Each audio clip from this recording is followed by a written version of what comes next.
sure, sure. หนึ่งนาที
Good evening, ladies and gentlemen. Welcome to the Foreign Correspondent Club of Thailand. My name is Panu Wongchaum. I'm the president of the FCCT. Thank you for joining us this evening here at the clubhouse and also online. Just before we start, I'm just going to sort of outline some of the sort of housekeeping note that the FCCT has been providing a lot of live streaming service through COVID. But at this time, going forward, we are kind of streaming down and urging all of our friends and members to come to the clubhouse and join our events. There'll still be some live streaming, but more limited going forward. Anyway, this evening, we are joined by a very sort of prestigious and very knowledgeable panelists, which will be discussing the matter concerning dark things or gray areas along the Thai border. Of course, the talk today is named the shadow zones, illicit businesses and activities along the Thai borders. You know, for decades, Thai borders have been one of the world's major routes in trafficking of drugs, of humans, wildlife, and other goods, and has appeared in the last 2 years very resilient to the disruption from COVID-19.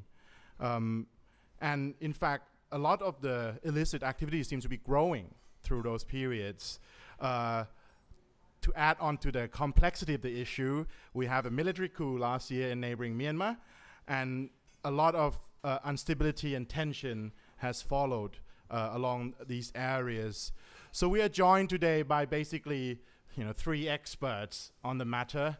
We're going to start off with Jeremy Douglas, of course, the regional representative of the UNODC, Mr. Jason Tower, Myanmar Country Director of the United States Institute for Peace, and of course our very own past president, Gwen Robinson, who's the editor-at-large at Nikkei Asia. So I think we're going to go first with Jeremy. Can you give us, I mean, in your line of work, I mean, Jeremy has always consistently been very knowledgeable about sort of, you know, drugs and trafficking issues in this part of the world. Can you give us a general overview, perhaps, of the situation along the Thai border? You know, I mentioned that it has been sort of the world's sort of major trafficking routes of all these illicit activities, but can you give us the scope of where we stand right now and what are some of the highlights and key issues? Thanks, Jeremy. Thanks, Panu. Thanks for setting the stage so well, and welcome everybody and everybody who's online as well. I think it's important to consider that illicit economies tend to be, they work in a very different way than licit economies, and they tend to be highly resilient to shock that other legitimate economies are subject to. The other thing is that they tend to grow in power and importance during times of crisis of the legitimate economy. And this is only natural because as legitimate economies decline, as we've seen next door in Myanmar, the illicit money flows that haven't declined and have actually expanded have become thus much more important and much more powerful in a sense. And then they tend to mushroom out because the monies need to be put somewhere. And so there's a tendency for that power to expand geographically as well. So much of what I'll say is in that vein tonight. But as Panu mentioned, we track the drug situation in the region. Many of you have seen the data that we produce. And it's data that comes together through a really deep analytical process and relationship that we have with governments. And just a top-line figure for you to consider is the size of the methamphetamine economy in this region is truly phenomenal. So last year, this region seized 172 tons of methamphetamine. So to put that in a global perspective, the only other region in the world that does something similar is North America. And the bulk of that is seized by the United States, basically around the Mexican border or in relationship to flows that emanate from the Mexican border towards the United States. But you cannot equate the capacity of the United States with the capacity of Laos, the capacity of Myanmar, the capacity of Thailand, Cambodia, and the corruption levels that are very evident and obvious within this region. So what I'm getting at is that this is representative of a highly likely larger flow of methamphetamine if it's equivalent and the capacities and so forth are that much higher there. So this region has a huge illicit drug economy. We've quantified it a few years ago at $60 billion, and it's expanded since we last quantified it, which was 2019. And so, but if you look at where governments make these seizures, and the Thai government, we have a close relationship with some Thai agencies that provide us with their databases, and for those that you can see China, Myanmar, and of course Thailand is just to the south. But the point being that these seizures that I've talked about in that 172 tons tend to concentrate themselves in border areas. And that's because that's where the drug production is taking place in Shan State, Golden Triangle. It's also where the flows can be interdicted, but it's also where a lot of those involved in the business tend to concentrate themselves physically, and then they're pursued in those areas. But if you look a little at the change year to year, we saw a very profound change 2019 to 2020. We're just now doing the 2021 analysis of these databases, so it's roughly 4,000 seizures a year that we can access through these databases. But you can see where they concentrate across the center of Shan State, and very particularly in Bokeo in Laos over 2020. But then last year in Bokeo, and I'll get to that in a moment, a massive concentration of drugs and drug economy in that area. And now we see something changing inside Laos. So we see Laos is now arguably the primary gateway for the entry of narcotics into Thailand. So basically, to avoid the Chinese border, where there's been a heavy effort by the Chinese government to keep drugs out, and to avoid the Thai border, where the Thais are trying to keep drugs out, basically traffickers use Laos. So we've seen this shift. This is Isan on the right there. Basically, a lot of drugs come in there. But then if you look at the types of situations that took place, last year, Laos, the drug seizure level went up more than 600% in 1 year, which is absurd.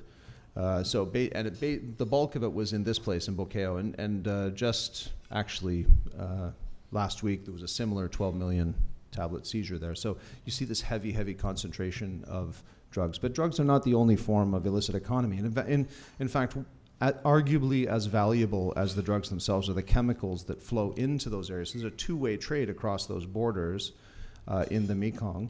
And if you look at the chemicals that are necessary to produce 172 tons, you need 30 times that a volume of chemicals, roughly. So you have, what is that, 30 times 172 tons, a lot of chemicals are flowing the other way or produced within those regions to produce the drugs to traffic out.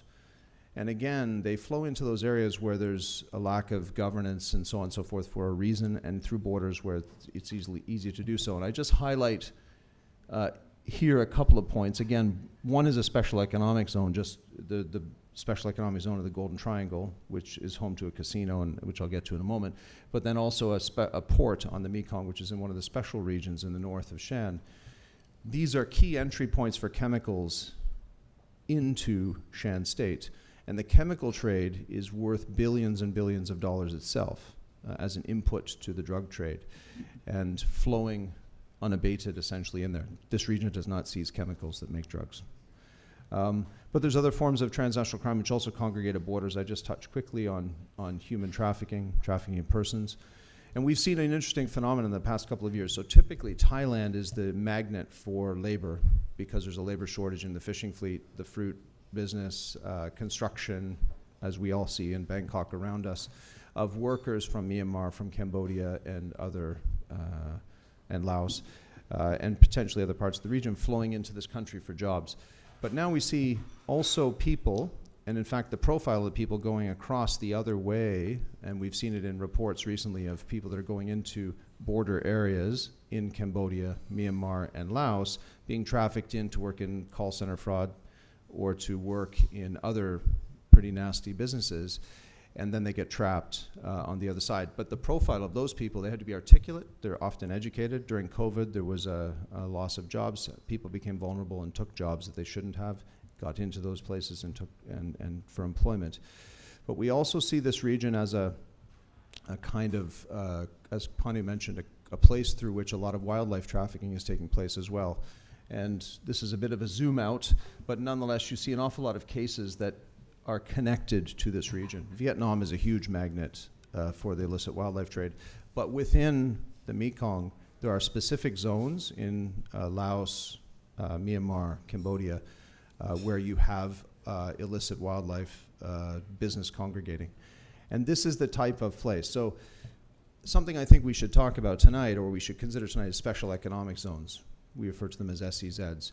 There are 120 within the sub-region, the bulk of which are concentrated on Thai borders. So, and then again, there's on top of that, if you look at the border with China, ethnic armed group territories with quote-unquote special economic zones. So special economic zones within places that have no governance as it is. One of the unique features of special economic zones that is attracting a certain type of FDI, foreign direct investment, is the fact that a lot of countries are treating them as extraterritorial. They're not applying national laws within the special economic zones, and that's attracting who? It attracts those that want to avoid the rule of law. So it's attracting criminal groups. Organized crime are very attracted to special economic zones in this region, and you see the results of that if you go to Chiang Rai, Cheng San in the north of Thailand, and you see what's taking place across the border at the Golden Triangle Special Economic Zone, where there's been a massive influx of FDI in there for particular business purposes by organized crime. One thing you also see in the special economic zones, if you look at these two maps, this is casinos. So we have roughly 240 in the Mekong subregion, casinos. That is, and counting, and also a hard to pin down figure, okay? Because some of them appear in areas where there is no government, so there's no licensing of these casinos, but they're resident. So for example, Miyawadi, Jason's a real expert in Miyawadi, and I'm sure we'll touch on it. The point being that why go there, and how many are actually in there, debatable, but there's a minimum number we can count. We know there's 240 casinos running, not including online casinos in the Mekong subregion, and they tend to congregate in the exact same places that the illicit drug business is congregating, the same places where other illicit businesses are congregating. Why? Non-applicability of law or non-application of national laws, and huge revenue generation at a time when other revenues have taken a hit during COVID and post-coup in Myanmar. And if you look at the number in Cambodia, it's the largest number, over 100.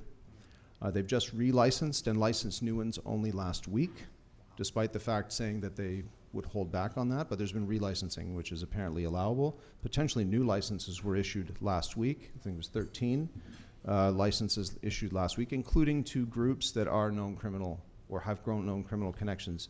So very, very much a red flag for us when we look at that, of course.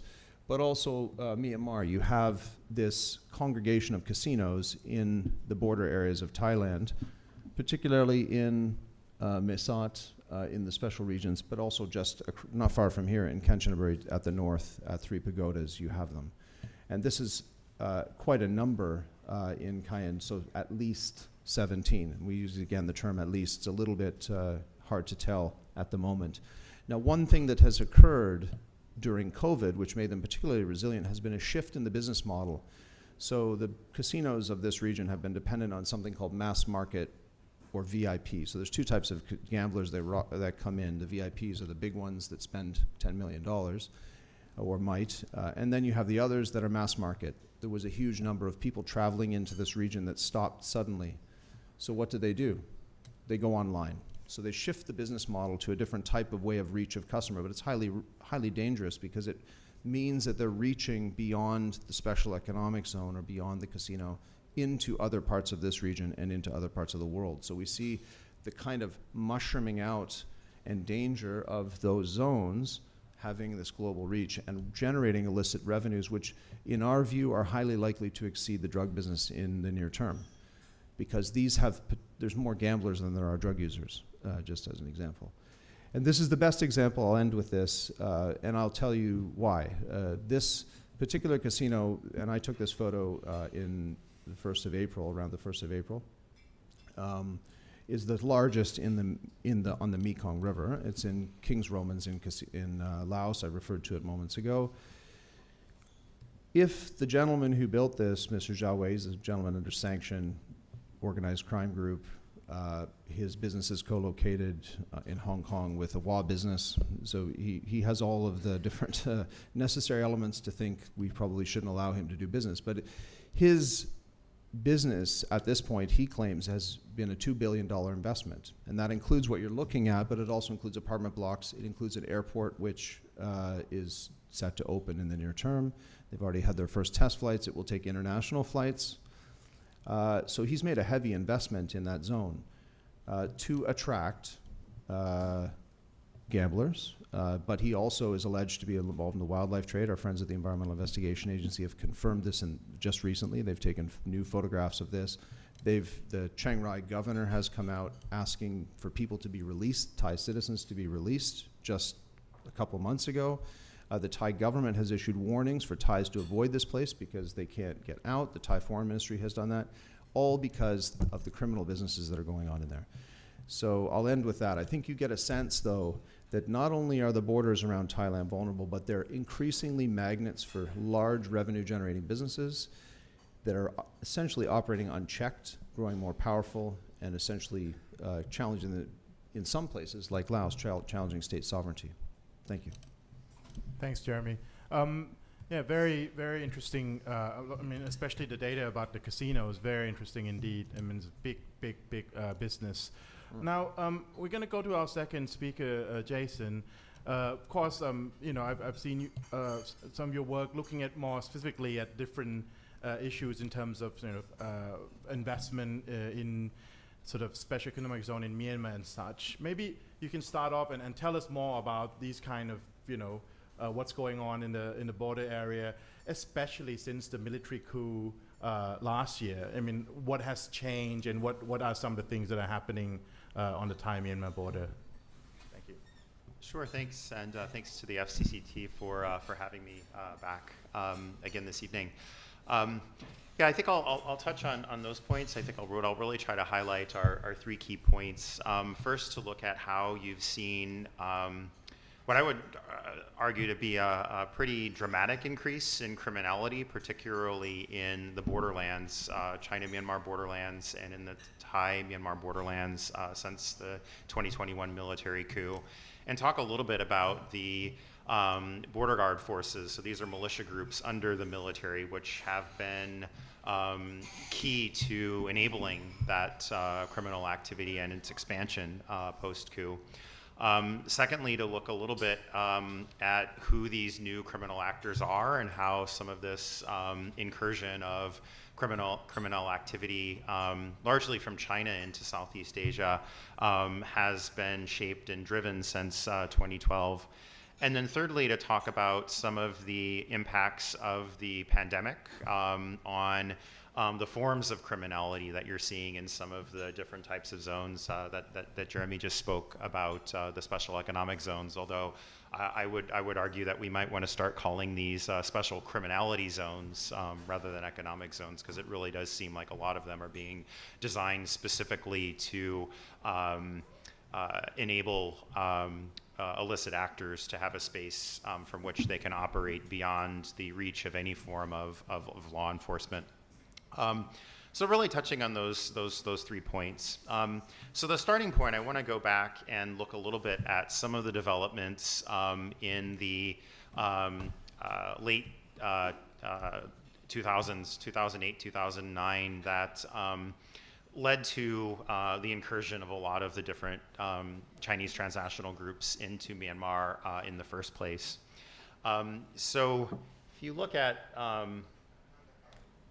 this map here, you'll see that there's kind of highlighted in yellow up at the top, you've got Kokong, and then highlighted also in yellow, Shui Koko, these two areas. In both of these areas, in 2009, border guard force militias were set up by the Myanmar army. This was as part of one of the military's demands for ethnic armed organizations in Myanmar to enter into peace talks. They required that the EAOs basically come under the fold of military control, forming what were known as border guard force groups. And if the EAOs were willing to do that, they would not only be able to engage in peace talks, but they would also be given a concession to develop their areas with essentially any form of business activity that they would like to have. So that largely meant, given kind of the nature of those areas and the types of businesses you already had, illicit business. So border guard forces were formed in the Karen areas, including in the area where you now have the Shui Koko crime city, and I'll talk about that shortly. And then another one was formed in Kokong, which was formerly under the control of a Chinese-speaking armed group, the Kokong armed group, the Myanmar National Democratic Alliance Army, which was defeated by the military, led notably by Min Aung Hlaing, the current commander-in-chief of the Myanmar Armed Forces, in 2009, setting up that border guard force. So following the establishment of that border guard force, and of course there already had been casinos in Kokong, but you saw the defectors from the MMDAA who signed the agreement to establish that border guard force. So these were some of the top folks within the command structure of the MMDAA under Peng Jiasheng, who recently passed away, the former leader of the MMDAA. They were basically given a license by the military to, expand casinos, and you saw them increasingly build relationships cross-border into China throughout the 2010s, with larger and larger casinos being constructed, this construction ongoing, but continuing to the present. So despite all of the crackdowns on illicit gambling, cross-border gambling from China, right on China's doorstep, you have this zone that is under the control of the military, where this activity has really exploded out of control over the past decade. Another one of these border guard forces was formed in Karen State in Shui Koko. It was a splinter group out of a Karen EAO, the DKBA, Democratic Karen Buddhist Alliance Army. So this EAO, after splintering off, it was a very similar form of arrangement where the border guard force there, again under the military's control, started first by introducing some of the smaller casinos. I think that some of those were highlighted on one of Jeremy's slides. But by the mid 2015, 2016, they started actually taking large tracts of the Karen territory, and they started selling it off to Chinese transnational criminal groups. And so what we've seen since 2016 is that transnational criminal groups from China have become deeply embedded in both of these areas, in the Kokong region under one border guard force, and in the Karen region under another border guard force. Now, where are a lot of these transnational criminal groups coming from? Well, a lot of them actually are coming from Cambodia. And you started to see in 2019, the Cambodian authorities launch something of a crackdown on illicit gambling. Gambling, the number of licenses had expanded quite rapidly from the 2010s until 2019, and you had a lot of unlicensed casinos operating in Cambodia by 2019, particularly in Sihanoukville. So in 2019 and in the years before 2019, as the Cambodian government moved to crack down on this activity a little bit, some of the operators of these casinos, they started shifting their operations increasingly into Myanmar, and you've seen this nexus kind of span out across Southeast Asia increasingly since. So I had talked a little bit about how criminality has expanded following the coup, and I wanted to give an example, a specific example of what has happened in one of these casino zones, one of these casino city zones, just to illustrate how throughout the latter part of the NLD government, you saw a crackdown on these casino cities to the point where a couple of them in the Thai-Myanmar borderlands were on the verge of being completely shut down. And then just a couple of months after that, following the military coup, you saw activity explode. You saw all of the things that had been done in terms of trying to check this activity undone. So I'm just going to say a few things about the Shui Koko crime city to illustrate kind of what happened. I think the first thing to note is just in the Karen Border Guard Force areas, the size of these zones and the amount of territory that has come under the control of known criminal groups and convicted criminals, again, coming in largely from Cambodia in this particular case. The Shui Koko zone alone is around 120 square kilometers. That's the amount of territory that it encompasses, which is supposedly, according to the Yatai company, which Yatai International Holdings Group company, which is the company that made the original agreement with the Border Guard Force to build this zone. That's the amount of territory that they have under their control. And from 2016, when that original agreement was signed with the Border Guard Force, up until 2019, you saw one massive casino in the center of Shui Koko built out, but then also a lot of industrial-style buildings built throughout what was formerly a very rural part of the Thai-Myanmar borderlands, roughly 40 kilometers to the north of Myawaddy.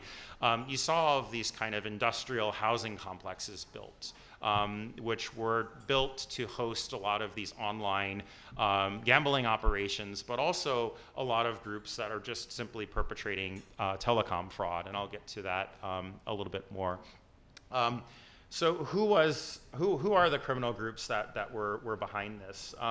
So the Yatai International Holdings Company, which is registered out of Hong Kong, has offices here, and is also very active in Cambodia, actually was initiated by a convicted criminal from China who somehow managed to reemerge. There's been a couple of lawsuits implicating this particular individual. He somehow managed to reemerge, reinvent himself in the Philippines and Cambodia, but with a Cambodian passport I believe that was around 2017 when that passport was issued. He presented himself as a legitimate business person, so building close relationships with very senior Cambodian officials, and you'll see the Deputy Prime Minister of Cambodia here in this picture at a event together with the head of this company where they're promoting cryptocurrency. And a lot of these companies, by the way, have been involved in a lot of cryptocurrency fraud, launching just completely fraudulent crypto coins, which are worthless, but often doing that out of these same types of zones. So this is the investor behind this development project, a convicted criminal who somehow managed to reinvent himself as a business person in Cambodia. And when he came into Myanmar to initiate this project, he presented it, and he presented himself and his company as implementing part of the Belt and Road Initiative in Myanmar.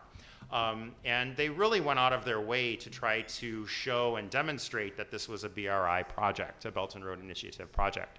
So they brought in a key think tank from China to do kind of design for the overall project. They hired Chinese state-owned enterprises to build a lot of the infrastructure that you now see in Shui Koko. So they had deep involvement from Chinese state agencies, which at the time, I think, led a lot of people to believe that, hey, this is maybe the Chinese government's project at work.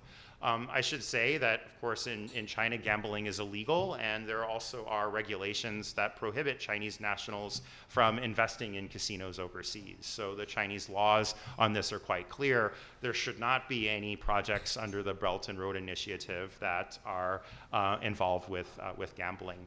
Along with this, they set up an entire ecology basically to enable different groups to come in and set up online casinos using some pretty sophisticated fintech developed out of Singapore.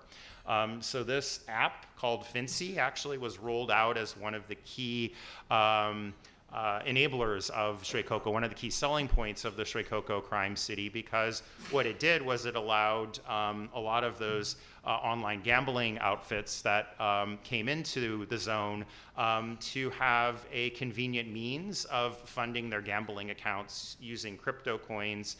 And the app actually allowed you to go from cryptocurrencies to fiat currencies quite easily. So they actually rolled out an entire app and fintech application to make it quite easy in terms of operating in the zone. You've actually seen a lot of copycats of this app, and you've seen other versions of the app be introduced over the last couple of years. Now, of course, more and more information came to light given the scale and size of these activities. It raised a lot of questions from civil society in Myanmar.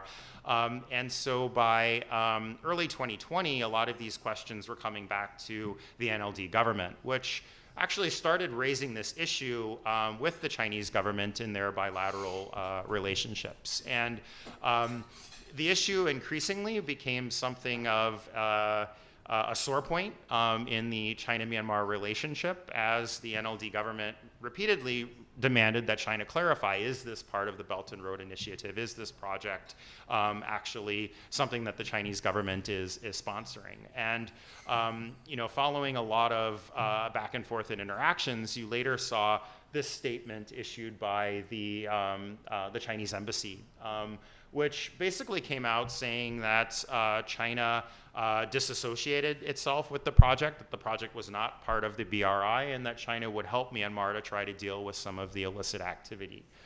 So that was in August of 2020. Following that, though, the Myanmar government had no chance of really getting into the area because the area was under the military's control. So despite the fact that it set up a commission to investigate the area, there was just simply no way of getting access because the border guard force said, we'll go get permission from the military, and the military said no. So then the NLD strategy was to embarrass the military, basically to publicly state, well, we can't really go any further with this investigation because the military has to do it. It's under the military's control. So you actually saw in December of 2020, suddenly the military moved to put pressure on this and to try to actually check some of this activity. Mysteriously, the power from Thailand that powers the zone was cut off, the internet connection was cut off, and it kind of looked like this crime city was on the verge of collapsing. The Singaporean company that was involved in the fintech scheme pulled out, and you actually started to see some signs that maybe there'd be the chance of bringing some of this criminal activity under control and dealing with some of the problems. Following the coup, though, all of this seemed to do a pretty dramatic U-turn. So just 2 weeks after the coup, Shui Koko came back online. You started seeing once again on Facebook this outpouring of advertisements to recruit people to go into Shui Koko, to work all sorts of office jobs, to work largely online in call centers. Lots of advertisements for these sorts of things are on Facebook constantly, on WeChat, on other social media applications. But you also saw the nightclub in Shui Koko reopen. You started to see in-person casinos come online in Shui Koko a little bit later on, kind of as we reached the tail end of the pandemic, and as Thailand started to ease some of the border restrictions slightly, or at least look the other way a little bit more as groups started going back and forth across the border. But I think the key thing to point out here, both in the case of Shui Koko in the borderlands, as well as in Kokong, where you've seen also since the coup an increase of the influence of the Kokong Border Guard Force and an increase in criminality there as well, is that the military is increasingly reliant on these border guard forces as it wages wars against EAOs and PDFs in the borderlands. And without the support, the logistical support of the border guard forces, without kind of border guard force assistance in putting military narratives out there in ethnic areas, it's really difficult for the military to carry out the operations, the level of attacks and offensives that it's carrying out in the ethnic lands against some of the ethnic armed organizations who have rejected the military coup and who are now struggling along with the NUG to try to liberate the country from military rule. So this is kind of, I think, the context that you're seeing. Basically, there before the coup had been kind of an effort to check all of this activity, and post-coup, you've now seen this activity really grow in terms of the scale and size. Another thing that you've also started to see in terms of a second worrying trend is a linkage between the China-Myanmar borderlands and the casinos and illicit activities there and the activities in the Thai-Myanmar borderlands. So the Kokong Border Guard Force, which actually operates a casino zone that I would say rivals at this point kind of a Macau or one of those larger zones in terms of just levels and of revenue and number of casinos that you have there. A lot of those casino magnates that also happen to be Kokong Border Guard Force leaders, they also happen to be members of the USDP party. Some of them are deeply linked with the military and the military's political apparatus at this point. They've actually shifted operations into the Karen borderlands, and they've shifted operations into Cambodia. So interestingly, you're now seeing armed groups under the military go out as investors into Cambodia, kind of following some of the trends that you've seen on the part of the Chinese transnational criminal groups moving into Cambodia. So what's emerging now is something of a nexus. You're seeing kind of from the China-Myanmar borderlands with these Kokong groups, the Thai-Myanmar borderlands with the border guard force there and the Chinese transnational criminal groups, and of course in Cambodia, and I haven't talked very much about that yet, but maybe we can get into that a little bit more in the Q&A, where the Cambodian groups and these Myanmar militias under the Myanmar military are now actually in business together in Cambodia, giving them kind of the opportunity to shift assets and resources across these different spaces, across China, Myanmar, Thailand, and Cambodia. And you're seeing deeper and deeper penetration, think of these networks in the region more broadly. The last thing that I want to highlight is just the growing violence of the criminality in zones like Shui Koko following the pandemic, and particularly as the Chinese government has put more and more restrictions on travel of its own nationals overseas. So a zone like Shui Koko, before the pandemic started, it was highly labor intensive. A fraud operation requires a lot of people basically cold calling individuals on social media, trying to get them to make an investment in a fraudulent, sometimes it might be even selling a little bit of fraudulent crypto coin, or it might be getting somebody to put funds in an online gambling account. But This is a labor-intensive activity. You're reaching out to a lot of people. You might try a couple hundred people before you successfully get someone to put a significant amount of money into that particular scam that you might be running. So a lot of people were being flown into places like Shui Koko. There were over 10,000 Chinese who were in Shui Koko before the pandemic. As of last year in 2021, though, China started to call its nationals from Southeast Asia back home. It also stopped permitting its nationals to travel freely to Southeast Asia, not only because of the pandemic, but also because of this growing level of cross-border fraud, telecommunications fraud, which has actually resulted in some major issues, some major social stability issues in China, where you've sometimes seen, kind of based on family linkages, for example. Someone from a small town might actually enter into one of these zones and defrauds half of the population of a town back in China. So then what you end up having is a lot of people on the street protesting, wanting to try to get their money back. So China's tried to crack down on this by preventing its nationals from traveling overseas. So what does that mean from the vantage point of the criminals who are operating the zones? Well, they don't have labor. Labor is no longer accessible. So what are they doing in turn? Well, they're actually shifting to trafficking, shifting to forcibly pulling people into their zones. And in Cambodia, we're hearing some very disturbing information about, the price of a Chinese national who is kidnapped on the street being somewhere in the range of 20 to 30,000 US dollars.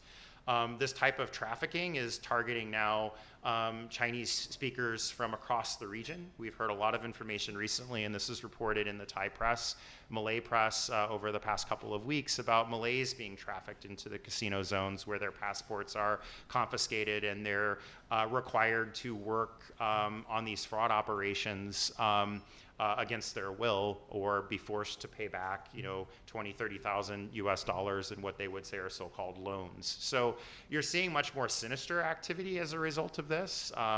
There are estimates that there are upwards of 2,000 to 3,000 people who have already been trafficked into Shui Koko and who are now being held in different zones, different parts of Shui Koko in these fraud operations against their will. Similar sorts of things are happening in other parts of the world. In Cambodia, this is happening. This is a trend that you're seeing also in Koh Kong and in other areas where you have these casino zones. And so I think this just gives you a sense of just how dark some of this activity has gotten in terms of the trafficking and some of the implications, I think, more regionally, threats to security for quite a few countries as their nationals are now increasingly being put at risk as a result of some of this activity. I think just the last thing I'd like to highlight before wrapping up is, what to do about this. I mean, clearly this is a problem that needs a regional solution. These transnational criminal actors are targeting not only Myanmar, not only Cambodia, not only Laos, Thailand, but it's really targeting the entire region and even beyond. We're hearing about, these networks spreading out into Dubai, into Uganda, into Turkey, so all over the world really at this point. So finding solutions that really bear down on some of these governance problems and governance gaps that are enabling this. The fact that many of them are convicted criminals in China but are able to get passports in Cambodia, these sorts of things raise some pretty big questions. Secondly, looking more at regulation of fintech and crypto coins, which I think is another really critical issue, given that a lot of these zones are reliant on these types of technologies to transfer funds in and out of the zones. And then I think also broad awareness raising of some of this type of activity and behavior. Certainly, I think in China, there's perhaps growing awareness of this, as there's been a lot of campaigns by the Chinese police, for example, to try to educate the Chinese public on the dangers of fraud or the dangers of going into some of these zones. But I think if you pan out into Southeast Asia, there isn't that high of a level of public awareness, and that's why you're maybe seeing people sign up for what appears to be a highly lucrative job in Mae Sot, and then they find themselves actually across the border in Myawaddy, working under horrible circumstances against their will in a criminal zone with almost no pay. And then I think lastly, looking at cross-border resources, right? Because in a lot of these zones in Myanmar, while the Myanmar military really has no intention to do anything other than perpetrate violence as a means of trying to gain some level of control over a country that, for all intents and purposes, has lost, the impacts of a lot of this criminal activity spill over into other countries, but also they rely on other countries, right? So again, the Shui Koko zone is depending on electricity and internet from Thailand. So maybe these are things that could be thought about a little bit more in terms of thinking through what might be solutions to checking some of this activity. Thank you. Thanks, Jason. Certainly very revealing, your findings. I was reporting in 2019, actually in Myanmar, and you noticed that all the casino staff were speaking Khmer. They were Cambodians in 2019. And more recently, of course, all these scam call centers, we interviewed a few of these liberated victims, and they say that it's not only just Chinese or Thais, but also, and not just Southeast Asian. They said that there are rooms that they've seen Europeans, they've seen Pakistani, Indian, who does these scams in Cambodia. So very broad, very big market. Anyway, we're going to our third speaker, our former President Gwen. She will be talking more about, I guess, the broader economic picture of what the two other guests have been highlighted already, and sort of what is the broad picture in that sense. Exactly. Thanks so much, Panu. And these two are very hard acts to follow. So I'm actually going to stick to, I think, my area of interest and research recently. And my aim, I think, is to provide some context to the illicit activities we've been discussing, focused mainly on the Myanmar example, with some relevance for the Laos and Cambodian border zones. I think what we're also looking overall, if you look at the actual collapsing economies of, Myanmar and now increasingly Laos, which is in experiencing a deepening economic crisis, I think what also fuels a lot of illicit activity, particularly on borders, and the kind of trafficking we're talking about, is economic despair and also economic mismanagement. And there's plenty of that in Myanmar. Pardon me. When we had a similar discussion on this broad topic last year, I spoke of the disconnect that's taking hold in Myanmar, not only after the February 1st coup in 2021, but it basically kicked in with the COVID-19 pandemic from 2020. And in particular, I think what was striking back then and even more striking now is the widening gap between the urban-based, largely licit economy and the rural-based and smaller towns and border zone licit and illicit economy. That disconnect, I think, has only further widened since then, with some qualified forms of stabilisation kicking through into better than expected numbers for Myanmar on broader economic fronts, such as trade and industrial production. Amazing, but it's true that Myanmar has experienced and reported some uptick in both of those trade and industrial production. But these figures in isolation are very misleading. For example, the reopening of many factories and increased industrial output, there are factors behind those also because it's coming off such a low base. We're talking about minus 18% decrease in fall in Myanmar's economy last year. The industrial output is partly due to a return to work by some workers. There has been a steady trickle going back despite the violence and despair. I think people feel they can't feed their families anymore and have to go to work, while a recovery in trade has been delivering a modest surplus for Myanmar. But that's largely that's largely thanks to increased regulation and currency controls that led to sharp falls in imports, a reduction of more than nearly 30% in the past year, while exports gained a boost. So these kind of positives, though, are offset by bigger and increasingly structural problems. And as you all know probably, that what we're seeing in Myanmar is rampaging violence and displacement in areas beyond the cities, as well as affecting the entire country, and particularly the cities, power outages, plunging foreign reserves, and back to my original point, big new opportunities for corruption in governance, trade and commerce. So we can say that Myanmar is possibly on track to meet the World Bank's forecast growth rate of nearly 1% in 2022, while other agencies have forecast more grim figures of -1% to -3%. But even +1% is an extremely grim figure following the near collapse of -18% last year. Meanwhile, you've got inflation really taking off, as it is in some other parts of the region, but hitting a recent record of 11.4% in the first quarter of this year. So there are clear signs that this escalating economic crisis have spurred the junta, the State Administration Council, to try to desperately rein in dollar spending on imports and boost exports. And the starkest sign of panic, I think, in Naypyidaw about dwindling foreign currency reserves, which I would say the most concrete sign of that panic includes the completely botched effort in early April to impose heavy restrictions on dollar transactions and deposits. And most damaging for business, a move that has evoked memories of bad old days where nearly all imports have been severely restricted, as the junta has increased the list of items requiring onerous import licenses from something like less than a few thousand to more than 10,000 at last count.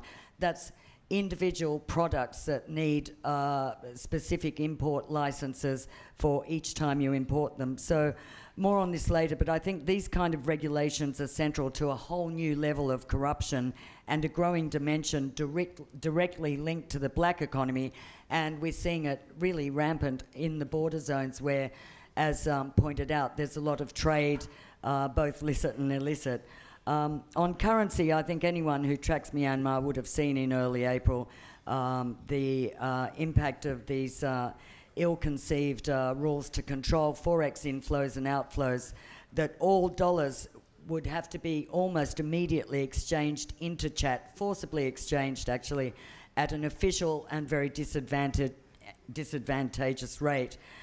This pushback against the dollar restrictions was so huge from companies and embassies that for once the junta has backed down to at least modify the rules, I think, to assuage companies that were threatening to pull out. So there's been some modification, but it's still causing complete chaos and I think some business paralysis in Myanmar.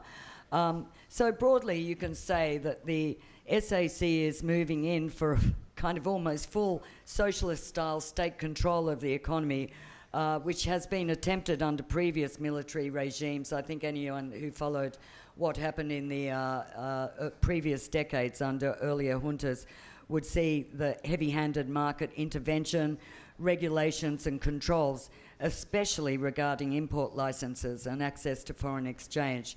So this has not only created problems for business and ordinary people, but as I said, huge space for extortion and bribery, with escalating costs for those involved in trade, commerce, and almost any sector that requires government approvals and licenses. Just very briefly, some of the most interesting bits of research related to this that I've come across lately include some research from a group of independent economists focused on Myanmar, who did extensive interviews with people dealing with agencies such as commerce, trade, and other economic agencies involved in currency and regulation of markets, and found that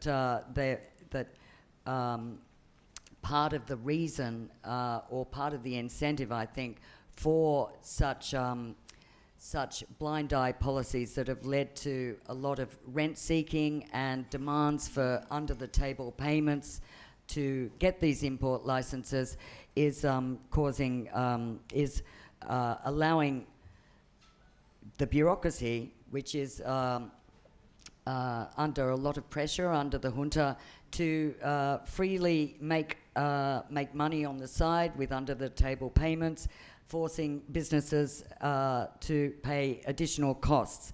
I think the other thing that's going on is an informal, what you could call taxation systems taking root in, particularly in the countryside and areas near the border, where you've got a variety of groups, including security forces, police and military, at every second checkpoint demanding taxes or payments to pass through, particularly for traders.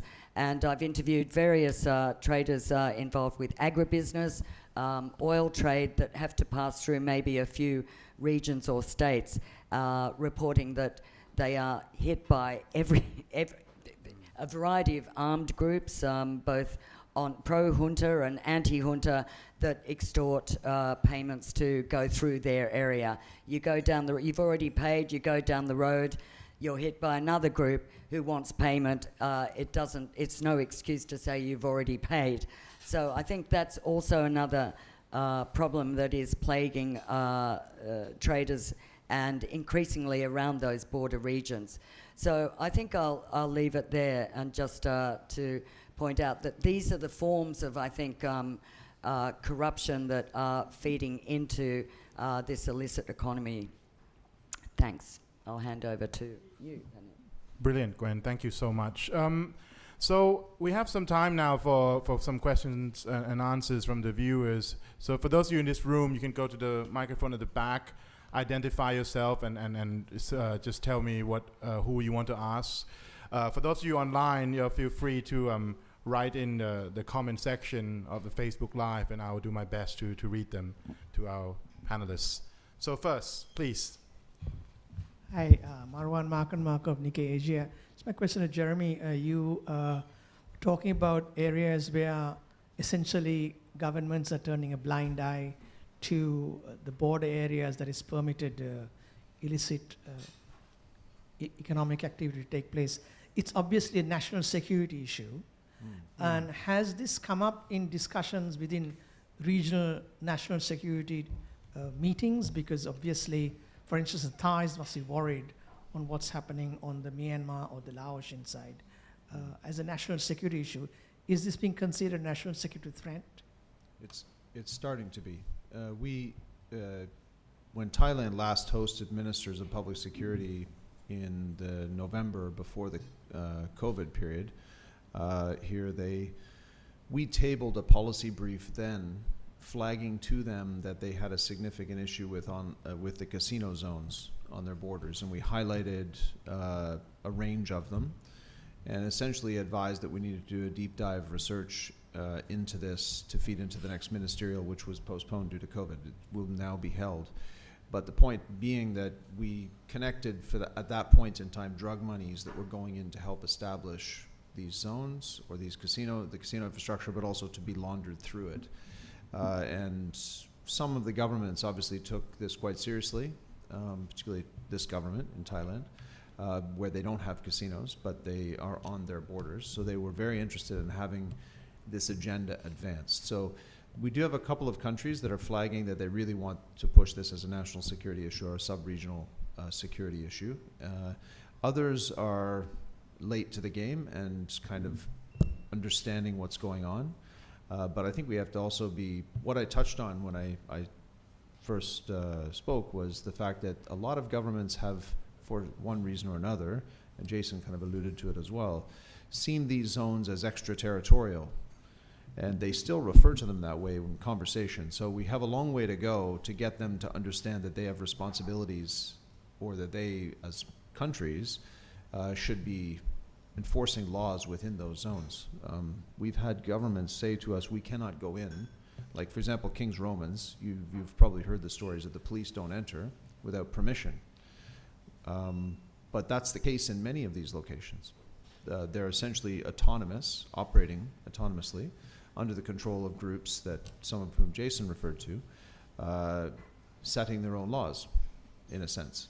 And there are now 120 of them. So this is highly problematic. And anyway, so we're at that point now of pushing that argument that you're describing and having a couple of countries really champion it.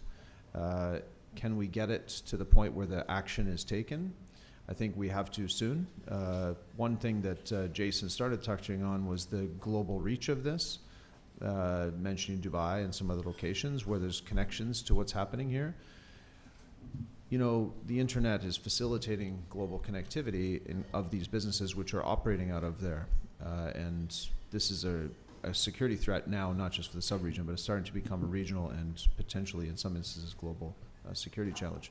So we hope we can get it to the point that you've talked to on the way. Great.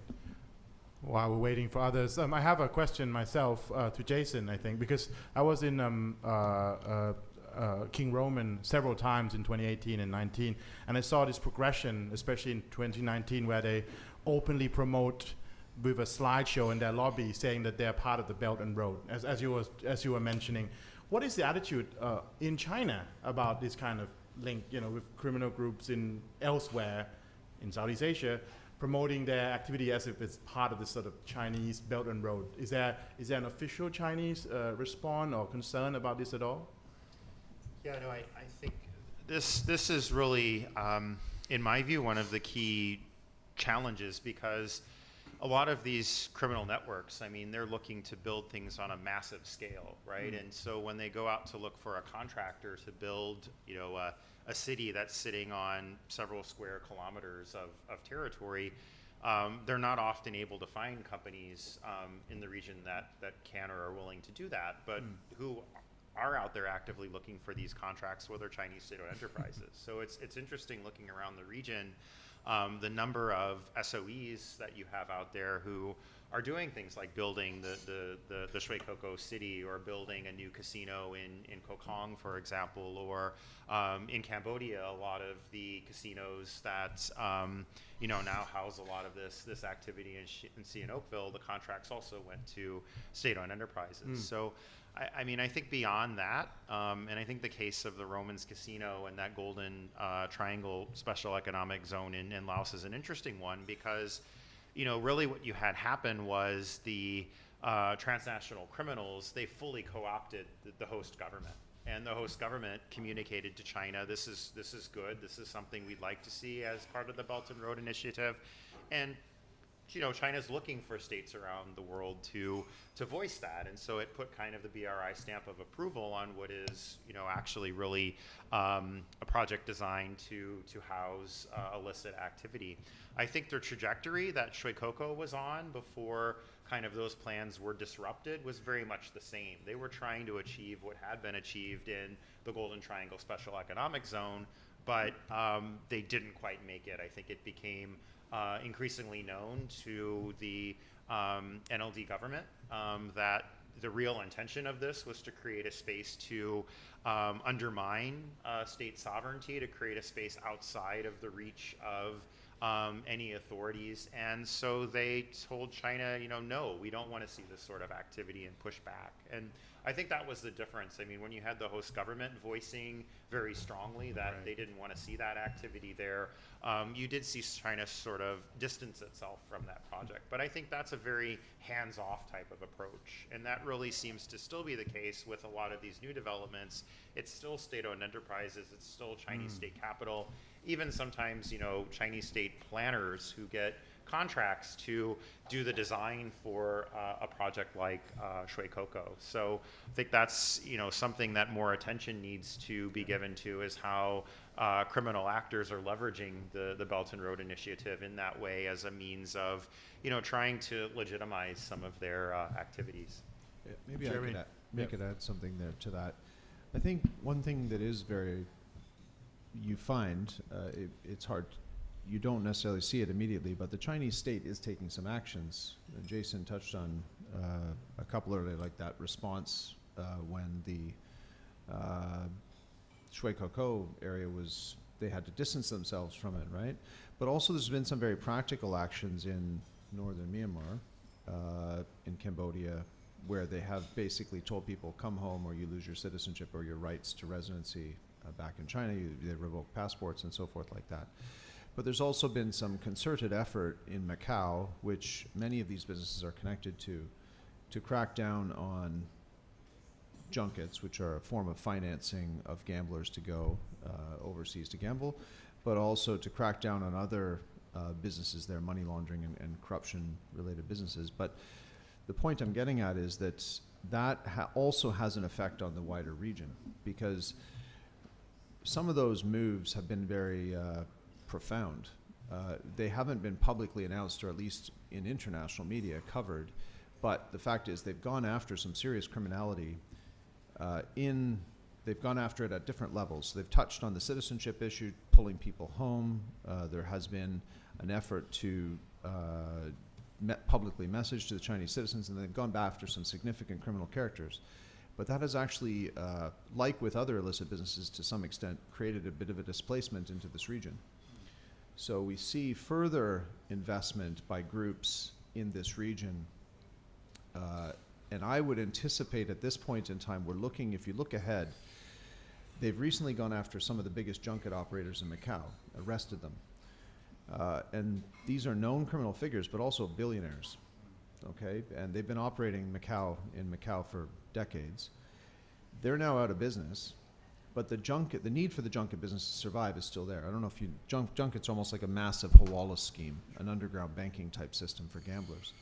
But the point is that business is in this region already, and it's highly likely that business displacement is taking place as we speak on this panel, that junkets are going to become much more entrenched in this region, if not based in this region.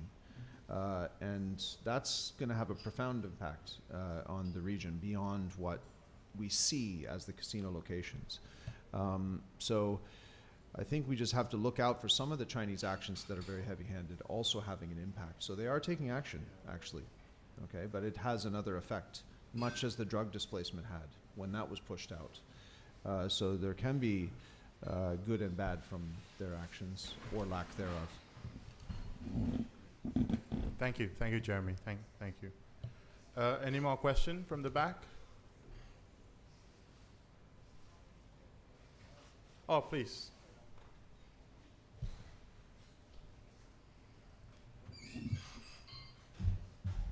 Hi there, Jack Broom, UNODC. A question for all of you, please. I'd be interested to hear more about the state of EO's finances since the coup. Prior to the coup, I think, as a number of you mentioned, their finances were really struggling due to the crackdown by the military. I think the KNU was down to its last illegal border crossing. Since then, there's been a rapid increase, as you mentioned. However, at the same time, there's increased reputational risks in carrying out these activities. For instance, BGF, their association with the military, I think a number of EOs have been keen to distance themselves from those activities. Similarly, with the risk of appearing to deal with China due to its collapse in its public image in Myanmar, things like KIA and so on have also tried to reduce their activities. I think last week or the week before, they closed a gold mine in Kachin State. So I'd be interested to hear, just have their finances profited from the coup, or is it not so clear as it seems? Please, any? Yeah, I can throw a couple of thoughts out there, and again, I think it's also going to, maybe the first thing to recognize is that each EAO is perhaps responding differently to the post-coup situation and responding differently to the military's actions. I'd say, though, across the board that just about all of the EAOs are benefiting in terms of their finding it much easier to recruit troops. They're finding it easier to leverage the violence in kind of the Burma heartland to expand their control over territory. They're finding it easier to extend their control, extend their areas of operations. So I think you're finding a lot of ways through which EAOs are benefiting in that sense. Of course, I think another thing that you're seeing happening is PDFs and a combination of PDFs and EAO forces are pushing the SAC out in many instances entirely of significant parts of Sagaing, Magway, of course in Kachin State. You're seeing similar trends, I think, happening in the in Kaya and in Cayenne. And so what comes along with that is the ability of EAOs to tax more, right? I mean, you push out the SAC administrators, and it's easier to have more tax revenue coming in. This is something I think that's also happening significantly in Rakhine State. So more taxation coming in, more businesses who are, I think, willing to give financial resources or offer financial resources to the EAOs, given that they see them more as providing a security guarantee than the other entity. So I think there's a number of range of directions through which EAOs are increasing revenue as a result of the military's coup and the resulting, I think, chaos that you've seen as the military has really lost very, very significant positions around the country. Now, the other thing that I'd also want to mention here is that the transnational criminal activity and the incursion of these transnational criminal actors, I mean, it's not limited only to the border guard forces, right? I mean, we know that a lot of this activity is going on in different territories controlled by some of the EAOs. Certainly, and Jeremy mentioned a little bit about the Chinese recall of its nationals. A lot of those nationals were actually based in Wa State, where they were engaged in similar sorts of activities in Wa. And of course, calling back 30,000 plus nationals really knocked the wind out of the Wa economy. Again, a lot of which is illicit types of revenues. So there have been some impacts, I think, certainly from those sorts of things. But one of the key challenges is the scale, right? The scale of what's going on in the border guard force areas and the fact that they're adjacent to areas controlled by some of the EAOs.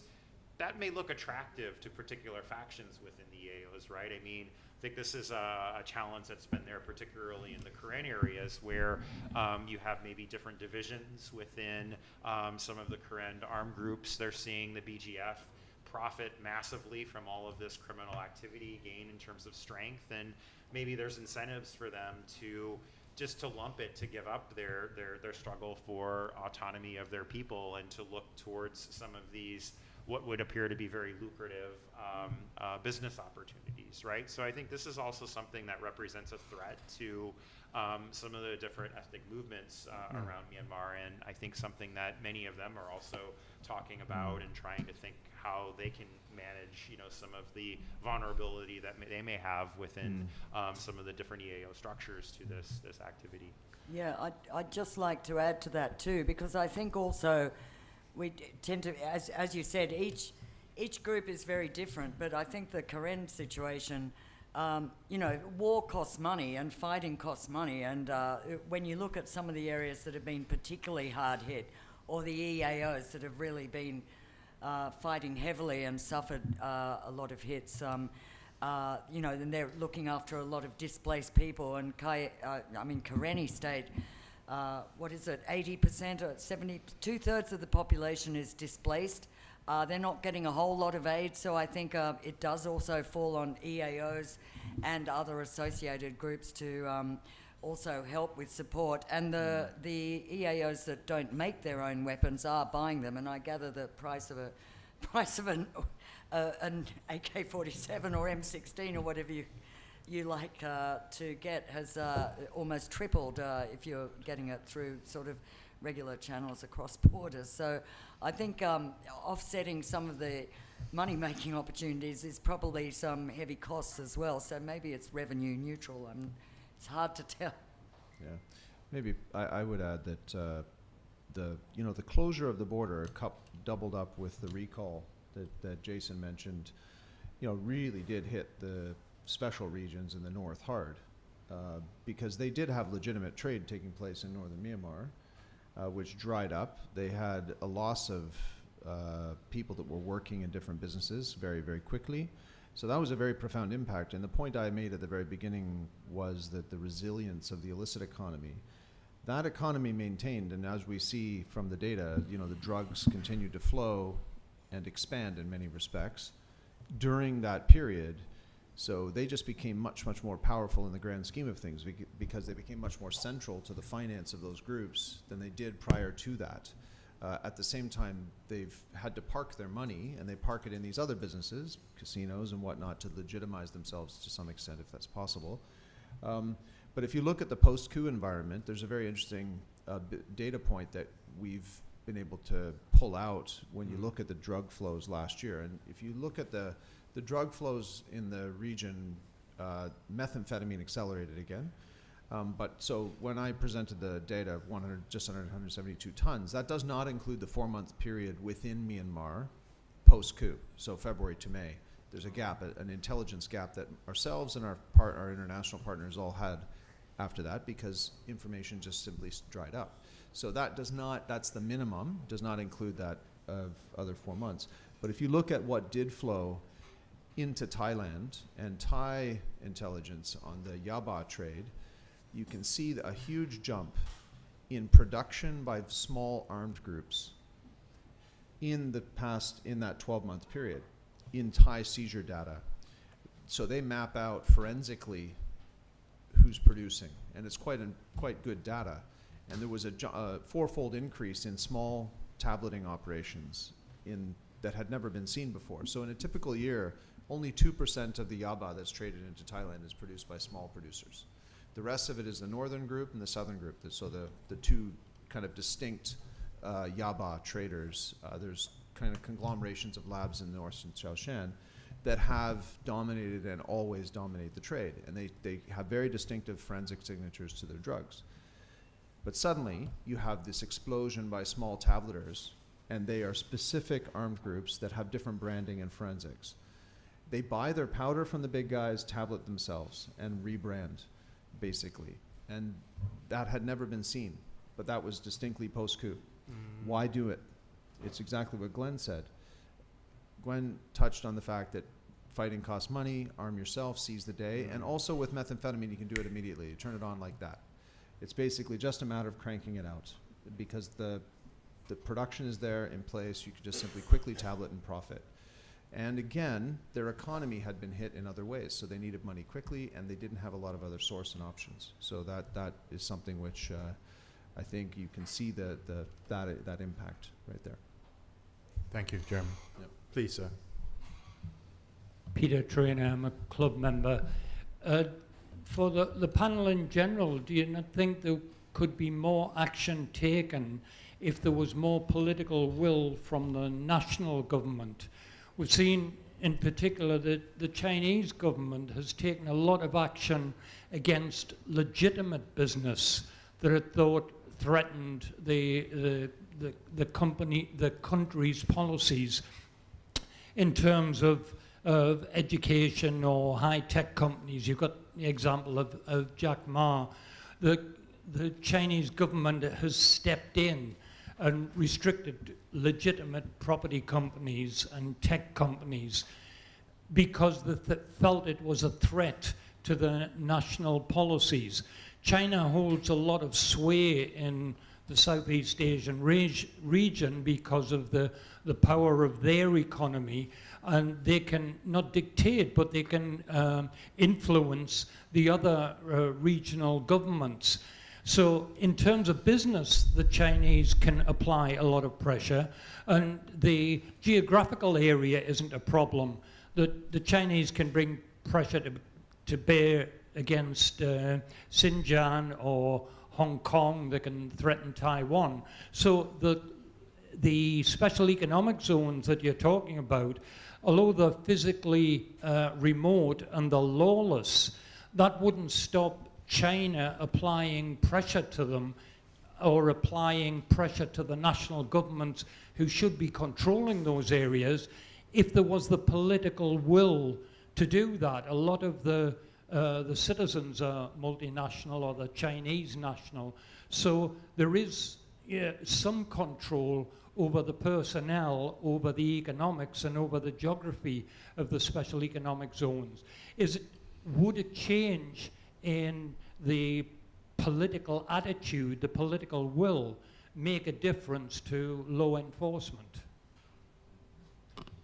I think this is a really important point, and another way in which, you know, a lot of this activity could really be a threat to the sovereignty of China's neighboring countries. I mean, you could potentially see scenarios, and I think you've seen this to some extent in Cambodia, where the Cambodian state simply has no ability to manage some of what happens as a result of the incursion of these criminal groups. I mean, I think the situation in Sihanoukville really got out of control in terms of Chinese gangs operating on the streets. This video that went viral just before the pandemic, where a gangster who I believe was from the city of Chongqing went on Chinese social media talking about how his gang was the one who would more or less have a say over what happened in Cambodia. You know, this really triggered, I think, a very strong reaction on the part of the Chinese authorities. It triggered a reaction also on the part of the Cambodian authorities. But I think the outcome of it was a growing Chinese police presence on Cambodian soil.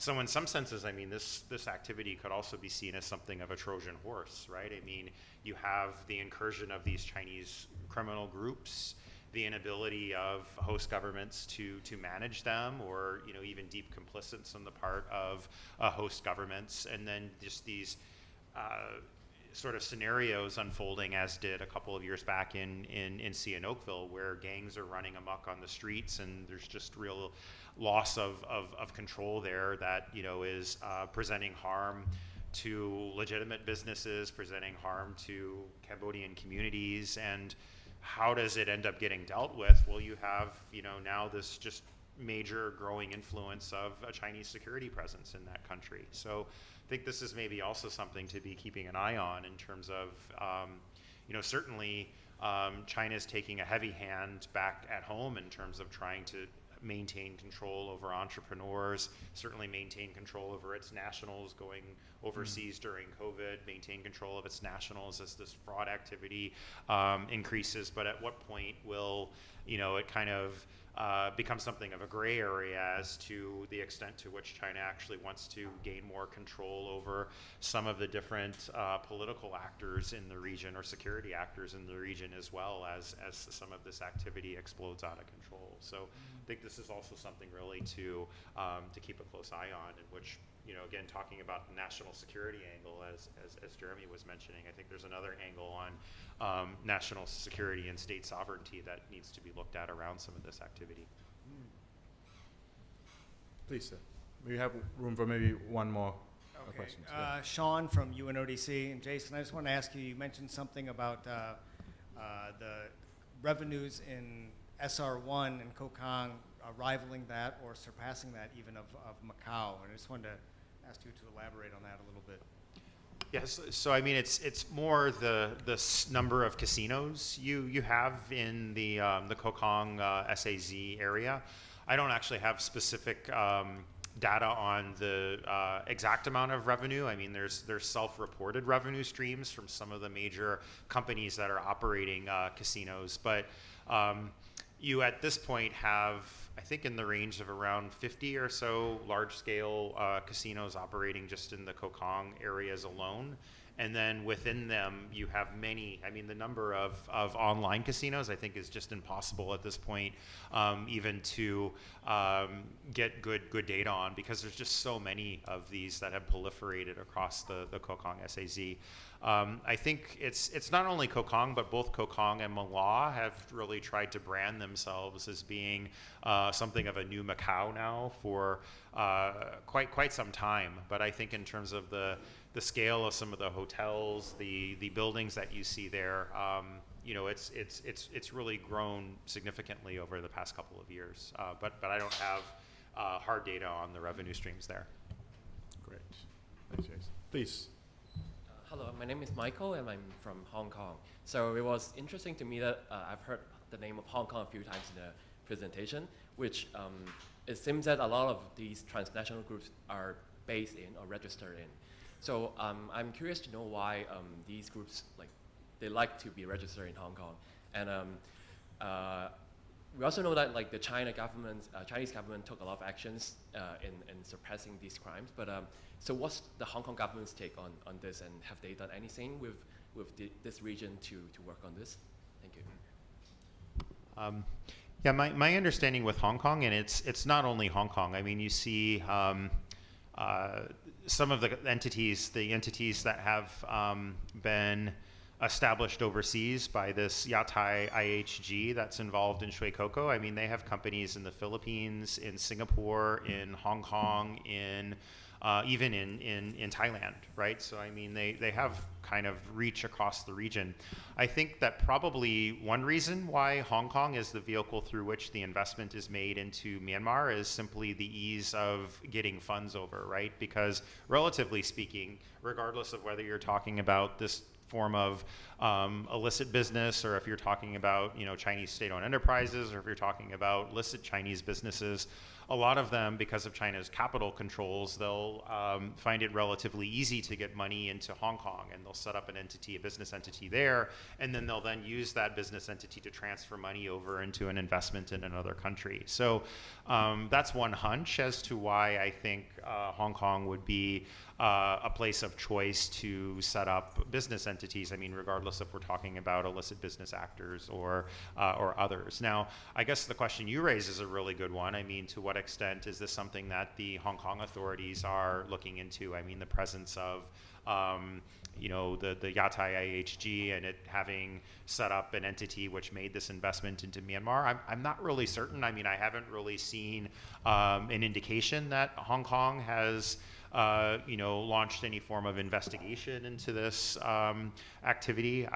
Certainly, though, I mean, along with the some of the crackdowns that you've seen in Macau against junkets, I mean, some of that has extended also into Hong Kong, because some of those companies actually were listed on the Hong Kong exchange. And so I know that there was some action that was taken against a couple of the very large junket operators that were cracked down on, that extended also into Hong Kong. But in terms of the Hong Kong authorities and how they're responding to this, that really isn't something that I've seen a whole lot of information on, but I think it's something that would be interesting to find out more about. I think another factor is what you said. It's more than a hunch. I think people register companies there for a reason. It's easy to get money in and out. Hong Kong's always been like that for decades. It's not a new phenomenon.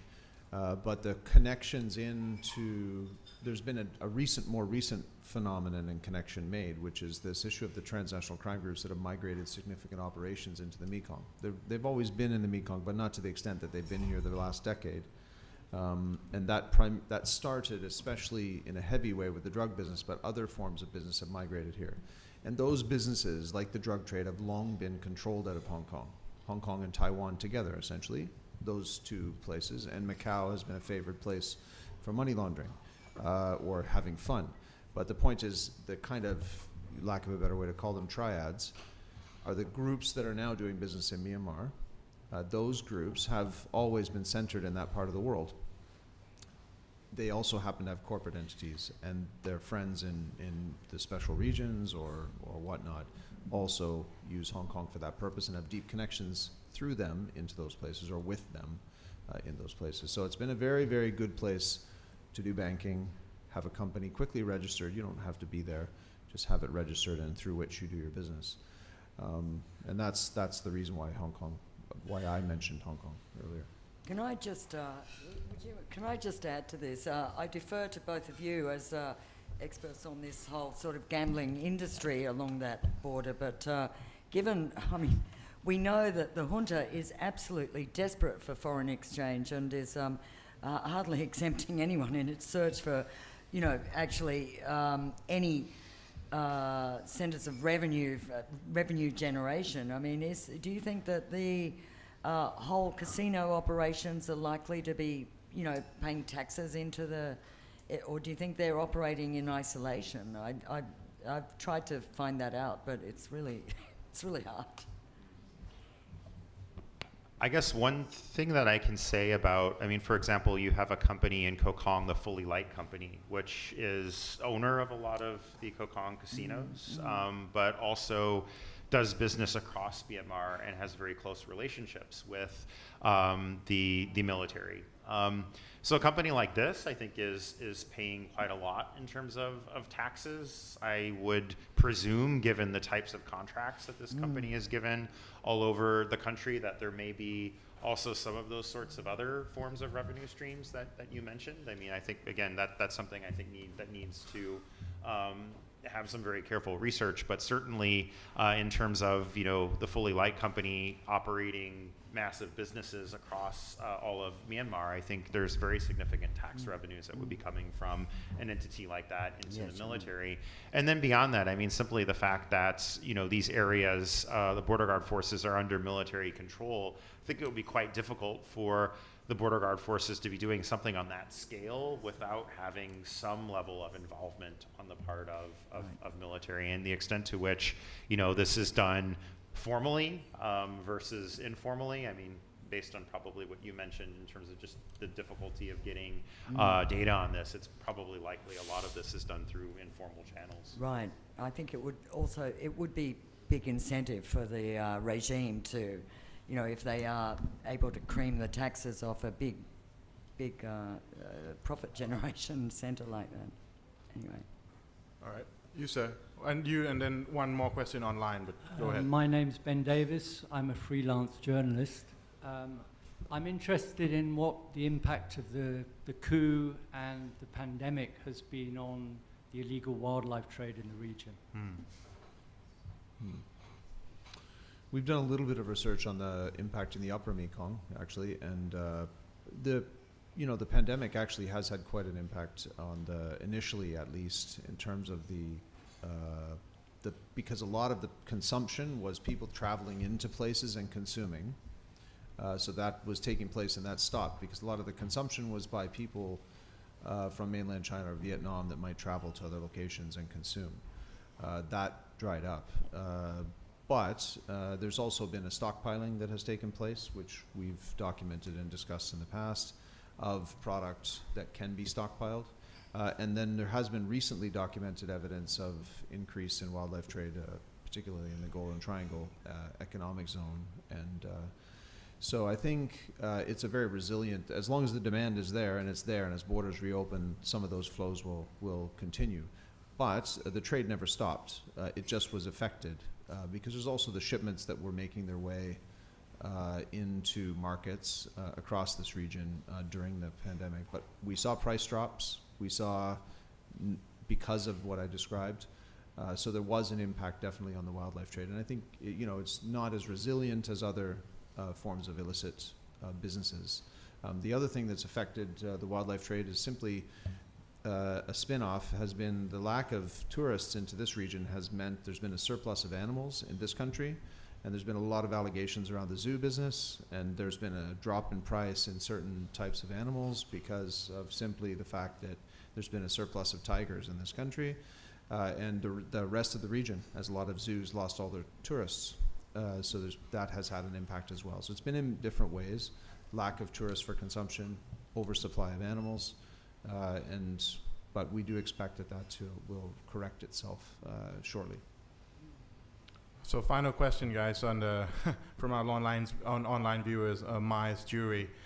Question to all panelists: what are your thoughts on the likely implications of the recent announcement of a possible casino complex being built on the Thai side of the border in Masot area? He's referring to, of course, the Parliamentary Committee on Gambling, I guess, and they were discussing this likelihood that they would have a casino in Masot. Of course, I can wait in, I guess, in the Thai context, gambling has been debated for decades, and it's never really get anywhere. What are your thoughts? Yeah, I recall mention of this almost 20 years ago when I first worked here, and then left and came back, and here it is again. And I heard months ago when this was first floated, and then now recently something specific in Masot.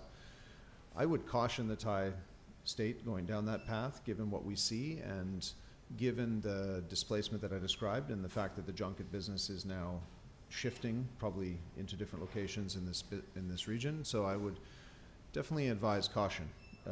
But again, as you said, this has been debated for a very long time. It doesn't ever seem to go anywhere. There's always seems to be a few champions behind it for various reasons, like the cannabis business, right?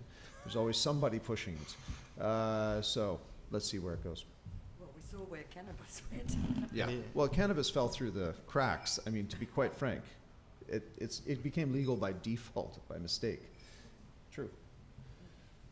So we can debate that another time. Perhaps we can have a whole new panel on it. Yeah. We're doing a cannabis. Well, on that note, I would like to, on behalf of the FCCT, would like to thank all three of you for participating and have a very enlightened, very interesting discussion on this topic. I just want to also to kind of give a shout out to our technical guys and our staff. As I mentioned at the beginning, we're trying to bring back more events in person, so I encourage everyone to come to the club and support us as you can. Just a few housekeeping notice for going forward. You can check our website and Facebook page. There's a lot of things going on for our events, but the big one that I would like to mention is next Wednesday evening, we'll have a dinner with the governor, Chad, here at the club. Bangkok governor, of course. So for members and non-members, feel free to tune in for details and book your ticket for a chance to eat and listen to the governor. Thank you very much, everyone, and take care and tune in and become members if you want to support us. Thank you.